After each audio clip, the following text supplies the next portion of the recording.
할렐루야, 새 아침입니다. 다 평안하신 줄 믿습니다. 우리 같이 찬송가 368장 주 예수여 은혜를 내려주사 곧 충만케 하옵소서. 이 찬송 들으시면서 우리 또 힘차게 예배를 시작하겠습니다.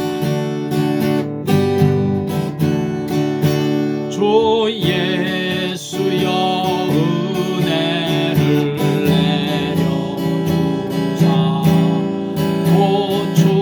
못하게 하옵소서.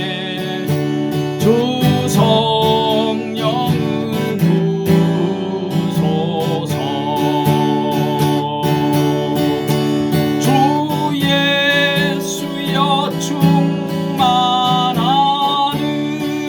은혜 내 영혼에 부소서.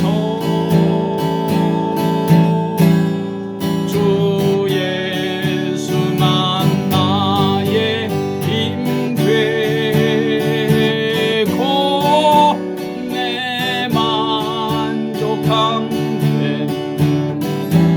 됩니다. 주 예수여 죄에서 풀어주사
날 정결케 하옵소서.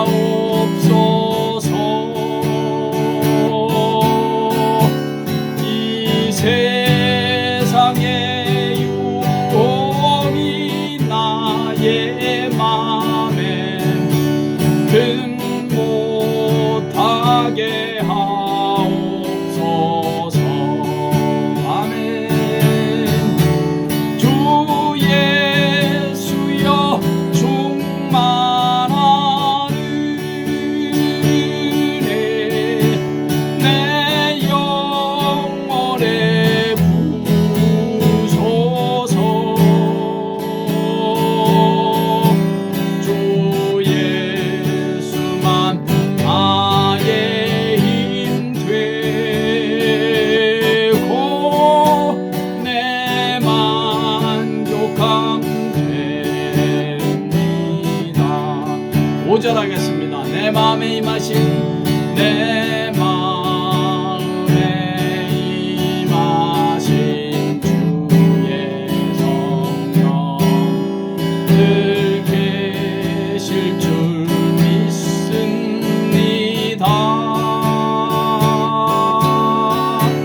그는 은사를 나에게 부어주사 주 섬기게 하옵소서. 주 예수여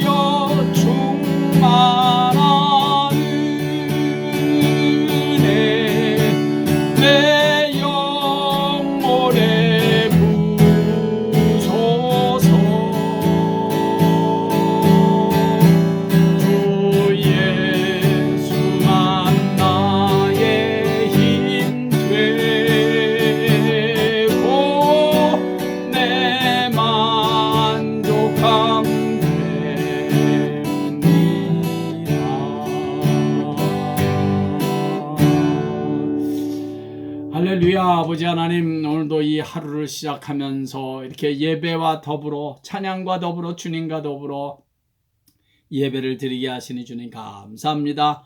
오늘도 이 예배를 통하여 다시 한번 하나님의 말씀의 그 귀한 진리 속에 들어가게 하시고 그 진리 속에서 깨닫는 은혜, 그 진리 속에서 주어지는 기쁨과 감사와 믿음이 차고 넘치는 그런 복된 예배 되게 해 주시옵소서. 시종을 주님께만 의탁드리며 예수님의 귀하신 이름으로 감사하며 기도하옵나이다.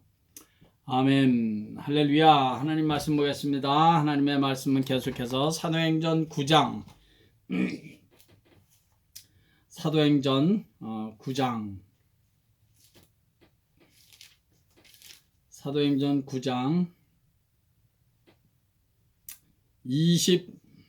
26절서부터 30절까지 읽겠습니다. 사도행전 9장 26절에서 30절. 9장 26절에서 30절. 시작. 사울이 예루살렘에 가서 제자들을 사귀고자 하나 다 두려워하여 그가 제자됨을 믿지 아니하니 바나바가 데리고 사도들에게 가서 그가 길에서 어떻게 주를 보았는지와 주께서 그에게 말씀하신 일과 다메섹에서 그가 어떻게 예수의 이름으로 담대히 말하였는지를 전하니라.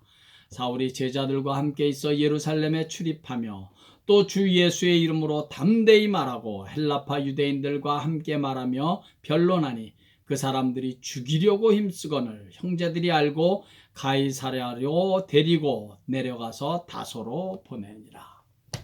아멘. 믿음 생활, 교회 생활은 혼자 되는 것이 아닙니다. 예수를 믿고 영접하는 것은 나 혼자, 나 개인적인 결단으로 되는 것입니다. 그러나 예수를 믿은 그 후에 신앙생활, 교회 생활은 혼자서 할 수 있는 것이 아닙니다. 혼자서 할 수가 없습니다. 나는 사람들이 꼴 보기 싫어서 사람 만나는 것이 싫다, 그래서 혼자 예수 믿겠다 하는 분이 간혹 있는데 그건 너무 잘못된 생각이고 건강하지 못한 태도입니다. 그런 분들의 영혼은 이렇게 일그러져 있기 때문에 그런 상태로는 믿음 생활이 불가능합니다. 성경은 우리가 예수를 믿고 영접하게 된 순간 우리 모두는 예외 없이 주님의 몸된 교회의 지체가 되었다고 말씀하십니다. 몸과 지체의 비유, 참 이것만큼 교회와 믿는 성도들 간의 관계 또는 예수님과 성도들과의 관계를 이것만큼 정확하고 완벽하게 설명하는 비유가 없겠다 싶습니다. 고린도전서 12장 12절의 말씀을 한번 들어보십시오. 고린도전서 12장 12절. 몸은 하나인데 많은 지체가 있고 몸에 지체가 많으나 한 몸임과 같이 그리스도도 그러하니라. 그리스도도 그러하니라. 이 말씀을 염두에 두시기 바랍니다. 우리 몸에는 많은 지체가 있지 않습니까? 머리, 팔, 다리, 눈, 코, 입, 손가락, 발가락 등등 이 많은 파트들이 모여서 한 몸을 이루고 있다는 것입니다. 그리고 이 많은 지체들은 서로 상부상조하고 있습니다. 서로가 서로에게 절대적으로 필요한 존재라는 것입니다. 그것처럼 그리스도도 그러하니라. 주님의 몸된 교회와 성도들의 관계가 꼭 그렇다는 거예요. 예수님과 우리들과의 관계가 꼭 그렇다는 거예요. 이 몸과 우리 몸 안에 있는 많은 지체들과의 관계가 바로 그렇다는 것입니다. 예수를 믿고 영접하는 것은 각각 다 개인적인 결단으로 나 혼자 이루어졌지만 그 후부터 신앙생활, 교회생활은 혼자가 아니라는 것입니다. 홀로서기가 절대로 아니에요. 서로가 서로에게 필요한 지체, 필요한 파트가 된 것입니다. 영적인 유기체입니다. 오르가니즘, 영적인 유기체. 사울이 다메섹 도상에서 예수님을 극적으로 만나 그리스도인이 되었습니다. 사울이 예수님을 그렇게 만나는 데는 그 어느 누구의 도움이 잊지 않았습니다. 사울을 향한 주님의 전폭적인 은혜로 사울은 예수를 만나게 된 것입니다. 그런데 사울이 그렇게 예수를 만난 그 순간부터 사울은 누군가가 필요하지 않았습니까? 앞을 볼 수 없으니 누군가 사울의 눈이 되어 주어야 했습니다. 누군가가 사울의 발이 되어 주어야 했고, 그리고 그의 가이드가 되어 주어야 했습니다. 그래서 주님께서는 아나니아라는 귀한 하나님의 사람을 동원하셔서 사울을 찾아가게 하시고 그를 위해 기도하게 하시고 그 이후 그를 잘 보살펴 주게 하셨던 것입니다. 그리고 다메섹에 있던 많은 예수님의 제자들이 사울을 형제로 영접해 주고 보살펴 주었습니다. 한마디로 사울이 바울이 되어 이 구원의 복음, 예수의 복음, 십자가의 복음을 전하게 되기까지는 주위에 많은 사람들이 동원되었다는 사실입니다. 뿐만 아닙니다. 제자들이 바울을 광주리에 담아 성벽에서 달아 내렸습니다. 거의 죽을 뻔했던 바울이 제자들의 도움으로 극적으로 구출된 것입니다. 여러분, 이렇듯 바울이 바울 되기까지 동원된 이 많은 사람들 우리가 볼 수 있어야 합니다. 바울이 예수를 만나고 예수님을 영접하게 된 것은 혼자의 결단과 혼자 된 일이지만, 그러나 그 이후 바울은 이런 많은 사람들의 도움이 없이 결코 바울이 될 수 없었다는 사실, 우린 절대로 잊지 말아야 할 것입니다. 오늘 본문도 계속되는 그런 사건입니다. 바울이 그렇게 해서 예루살렘에 갔더니 예루살렘에 있던 제자들이 바울을 보고 두려워했습니다. 전에 믿는 자들을 핍박하고 죽이던 저 사람인데 말이죠. 어떻게 우리와 함께 할 수가 있느냐고 말입니다.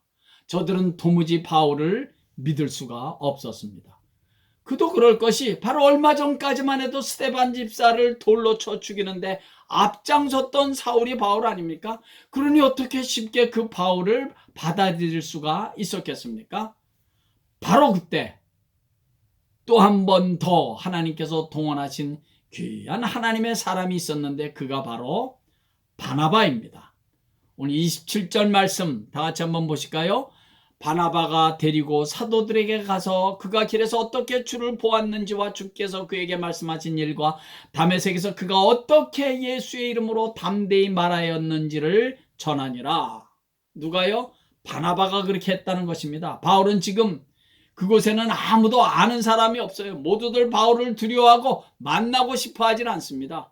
그런 상황에서 바울이 혼자서 아무리 나 예수 믿었습니다, 나 예전에 사울이 아닙니다, 혼자 그렇게 외친들 누가 들어줄 것 같지가 않습니다. 바나바가 절대로 필요했다는 것입니다. 바나바는 사울이 어떻게 예수를 믿게 되었는지를 잘 설명하고 변호해주고 그 일의 확실한 증인이 되어 준 것입니다. 여러분, 이것이 바로 지체라는 것입니다. 지체. 남의 형편과 사정을 잘 알아주고 그를 주 안에서 형제된 자로 인정해 주던 사람.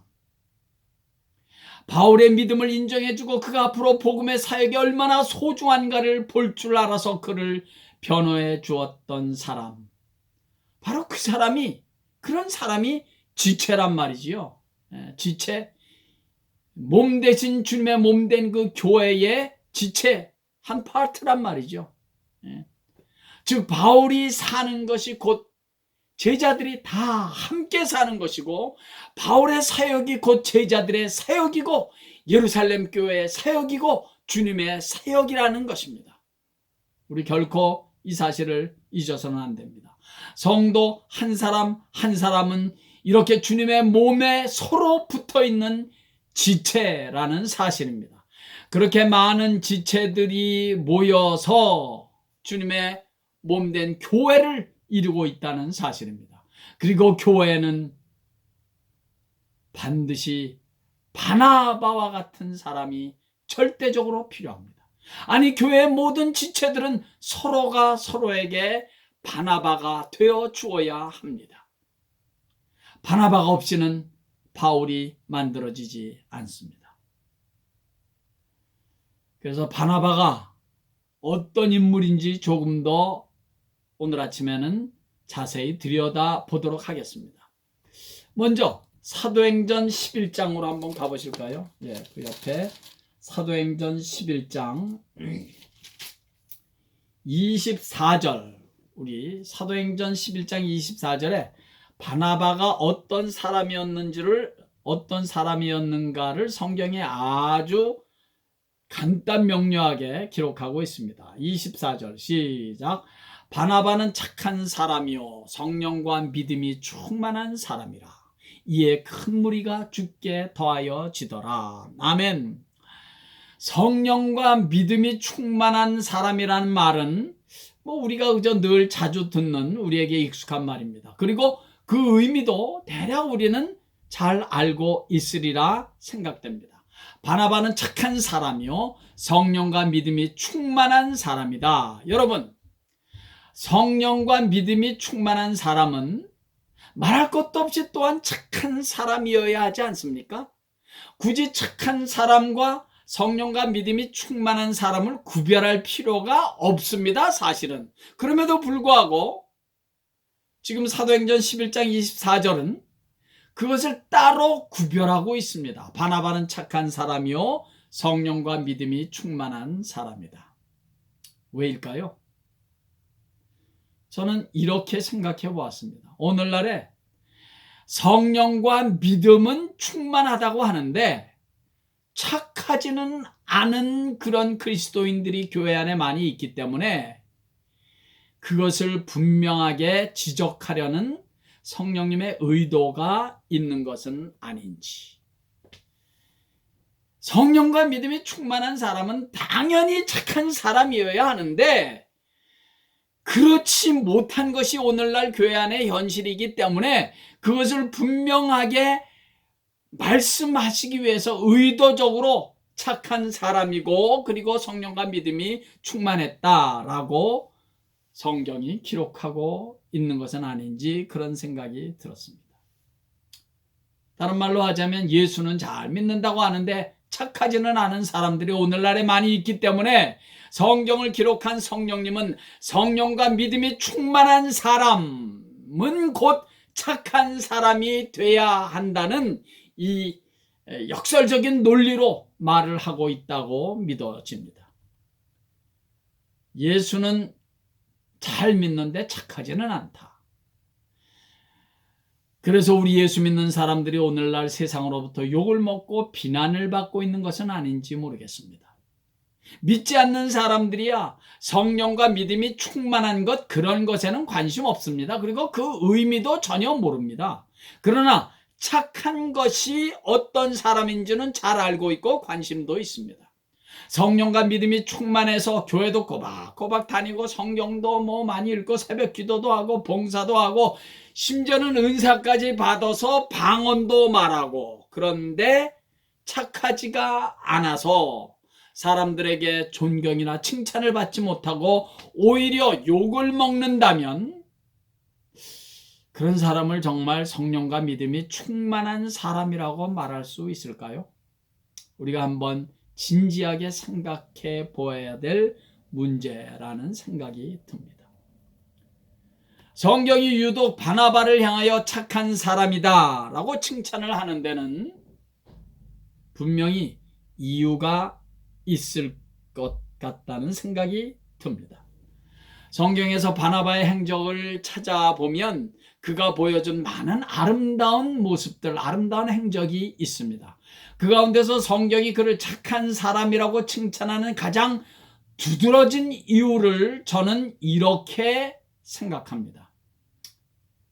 바나바, 그는 1인자가 아닌 2인자로 남아 있었다는 것입니다. 첫째가 아닌 두 번째로 만족하며 감사하며 사역을 감당했던 사람, 그가 바나바라는 말씀을 꼭 드리고 싶습니다. 여러분, 사도행전 13장 1절에 보면 안디옥 교회의 리더들 5명의 이름이 소개되는데 한번 제가 읽어볼게요. 13장, 사도행전 13장 1절입니다. 안디옥 교회에 선지자들과 교사들이 있으니 곧 바나바와 니게르라 하는 시므온과 구레네 사람 루기오와 분봉왕 헤롯의 젖동생 마나엔과 및 사울이라. 여기 보면 안디옥 교회 리더들 5명의 이름이 소개되는데 제일 먼저 바나바의 이름이 언급되고, 그리고 세 사람의 이름이 나오고, 그리고 제일 마지막에 누구의 이름이 나오죠? 사울이라는 이름이, 사울이 소개됩니다. 그러니까 그때만 하더라도 바나바가 안디옥 교회의 리더 중에 리더였습니다. 그러나 주님께서 바울을 이방의 복음 증거자로 서서히 이렇게 사용하시게 되면서 바울이 선교의 이 전면에 이제 서서히 나타나게 됩니다. 그래서 사도행전 15장 이후에는 13장까지는 바나바의 이름이 먼저 언급되지만 15장 이후에는 바나바와 바울이 아니라 바울과 바나바, 항상 바울의 이름이 먼저 언급됩니다. 무슨 말씀인고 하니요, 사도행전 15장 이후부터는 이제 좀 더 적극적으로 바울이 하나님의 성령에 이끌림 받는 선교의 주역으로 등장하고 사용되어지고 있다는 사실을 성경이 간접적으로 그렇게 드러내고 있다는 사실입니다. 그러니까 사도행전 그 15장 이후서부터는 사도행전은 바울 행전이라고 해도 전혀 틀리지 않을 정도로 바울의 선교 여정이 바울 중심으로 진행되어져 가고 있는 것으로 성경은 기록하고 있습니다. 이 점이 굉장히 중요합니다. 그러니까 그 말은 무슨 말인 거 아니에요? 바나바는 이제 바울의 그늘에 가려져 있는 사람으로 묘사된다는 말입니다. 그런데 여러분, 사실 예수를 믿은 그 연륜으로 보나 나이로 보나 모든 면에서 바나바가 바울보다 한참 대선배입니다. 오늘 본문에서도 읽었듯이 예루살렘 교회에서 아무도 바울을 받아주지 않으니까 그 바울 편에 서서 바울을 변호하면서 바울을 강력하게 예루살렘 교회의 그 사도들과 제자들에게 소개한 사람이 누구냐면 바로 바나바였어요. 그런 바나바가 있었기 때문에 바울은 교회에서 인정을 받게 되고 함께 지체로서 사역을 감당하게 되었던 것입니다. 한마디로 바나바가 없이는 바울은 교회와 제자들과 함께 할 수 없었습니다. 그런 바나바가 마땅히 대선배로 대접을 받아야 하는 것이 그게 현실적입니다. 그런데 바울의 사역이 점점 더 힘있게 확장돼 가고 하나님께서 바울을 이제 전면에 세워서 사용하시는 모습을 바나바가 보게 되자 바나바는 거기에 대해서 어떤 시기나 질투 같은 거 그런 거 하지 않고 그렇게 이끌어 가시는, 그렇게 사용하시는 바울을 오히려 앞에서 그를 그의 곁에서 그를 돕고 그를 전면에 세우고 그는 바울의 뒤에서 바울의 조력자로 그의 사명을 감당하게 된다는 것입니다. 바울의 사역이 점점 더 힘있게 확장돼 가자 바울이 사역의 전면에 드러나게 된 것이고, 그럴수록 사람들은 바울을 더 따르고 인정하게 되겠죠. 쉽게 말하면 바울의 인기가 더 좋아진 것입니다. 그때 바나바의 기분이 어땠을까요? 인간적으로라면 충분히 시기 질투가 생길 수 있습니다. 내가 분명히 예루살렘 교회 선배 리더이고 교인들이 다 나를 그렇게 인정해 주었는데 언제부터인가 교인들의 시선이 바울에게 더 주목되기 시작하니 시기 질투, 그런 마음이 왜 없었겠습니까? 그런데 바나바는 전혀 그러지 않았다는 사실을 우리가 놓치지 말아야 합니다. 오히려 바울을 앞세웁니다. 하나님께서 바울을 그렇게 사용하시는 모습을 보고 자기는 뒷전에 물러나는 것입니다. 사울의 조력자로 그는 사역을 감당하기 시작하는 것입니다. 오히려 바울을 인정하고 바울을 추켜 세워줍니다. 여러분, 이거 참 쉽지 않은 일입니다. 그런데 바나바는 그렇게 1인자가 아닌 2인자의 위치에서 자신의 사역을 잘 감당하고 있었다는 사실, 첫째가 아닌 두 번째 자리에서 맡겨진 사역을 겸손하게 감당했던 사람, 그 사람이 바나바입니다. 이것 하나만으로 바나바는 착한 사람이요 라는 칭찬을 받기에 충분하고도 남습니다. 여러분, 우리가 사는 이 세상은 첫째가 돼야만이 곧 성공이고 최고로 인정받는 세상에서 우리는 살고 있습니다. 제일, 넘버원, 1등, 첫째가 되는 것만이 이기는 자이고 성공한 자로 대접을 받게 되는 그런 세상. 그런데 안타까운 것은 교회도 예외가 아닌 것 같아요. 그래서 교회도 이렇게 교회 이름도 보면 무슨 제일 장로교회, 제일 감리교회, 제일 침례교회, 제일 성결교회, 이 제일자가 참 많이 붙어 있습니다. 물론 제가 그것을 전혀 폄하하거나 비난하는 것은 절대로 아닙니다. 사람에게, 우리들에게 그런 심리가 있다는 것만을 제가 말씀드릴 뿐입니다. 첫째, 제일, 넘버원, 이거 세상에서는 그래야 대접을 받으니까. 장로도 말이죠, 수석장로라는 게 있습니다. 수석장로. 수석장로가 뭡니까? 저는 이 말은 정말 좋아하지 않습니다. 그러면 부수석장로도 있고 부부수석장로도 있고 그러다 보면 꼴찌장로도 있습니까? 저는 정말 이거는 맞지 않는다고 생각합니다. 세상은 첫째, 1등, 수석, 최고가 되는 것을 성공이라고 여기고 그것을 위해 별짓을 다하는 요즘의 이 경쟁사회 속에서, 그래서 바나바라는 분은 우리에게 던져주는 아주 소중한 메시지가 있지 않은가. 바울이 앞장서서 쓰임받는 것을 전혀 시기 질투하지 않았던 바나바, 주님께서 바울을 귀하게 쓰시는 것에 오히려 자신을 비켜준 사람, 바나바는 착한 사람이요 성령과 믿음이 충만한 사람이라. 그게 바로 그 말 아니겠습니까? 착하기는 하지만 성령과 믿음이 충만하지 않을 수는 얼마든지 가능합니다. 착하기는 한데 성령과 믿음이 충만하지 않을 수는 얼마든지 있을 수 있어요, 그런 사람은. 그러나 성령과 믿음이 충만한 사람이라면 반드시 그 사람은 착한 사람이 돼야 합니다. 그 사람이 지체라고요. 교회의 지체. 지체는 착한 사람이 돼야 합니다. 그래야 본인도 살고 남도 살고 교회도 살고 부흥하고 주님의 영광이 드러나게 되는 것입니다. 사랑하는 성도 여러분,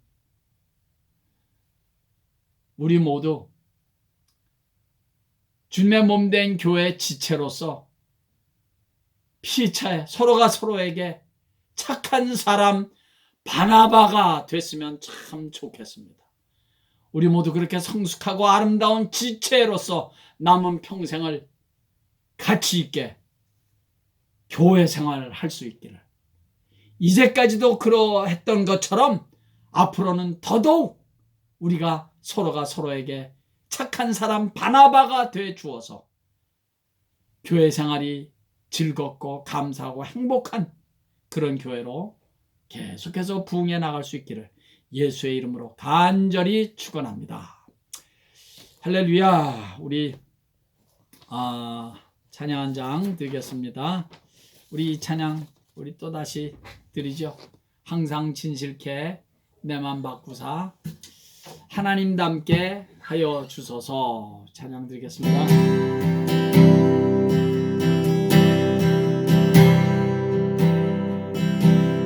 항상 진실게 항상 지식해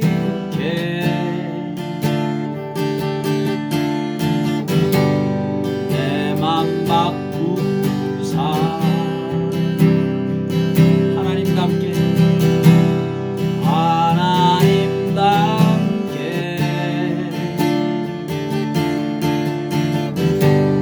하여 주소서.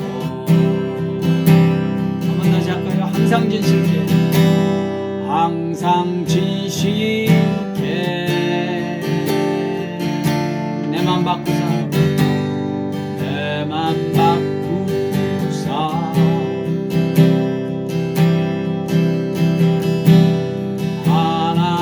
하나님답게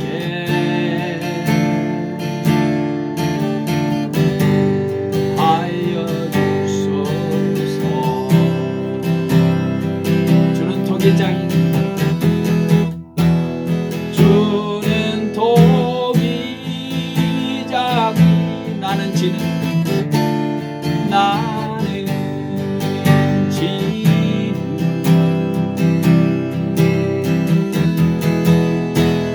날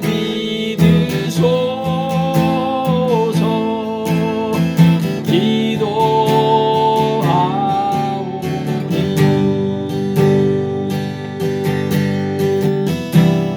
항상 지식해 내 맘 바꾸사 예수님답게 예수님답게 하여 주소서 하여 주소서. 영어로 한번 해볼까요? You are the potter You are the potter I'm the clay I am the clay Mold me and make me Mold me and make me This is what I pray This is what I pray 항상 지식해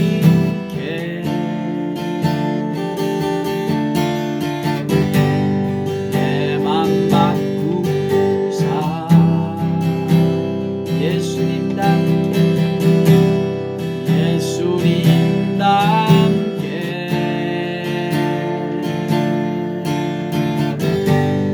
하여 주소서.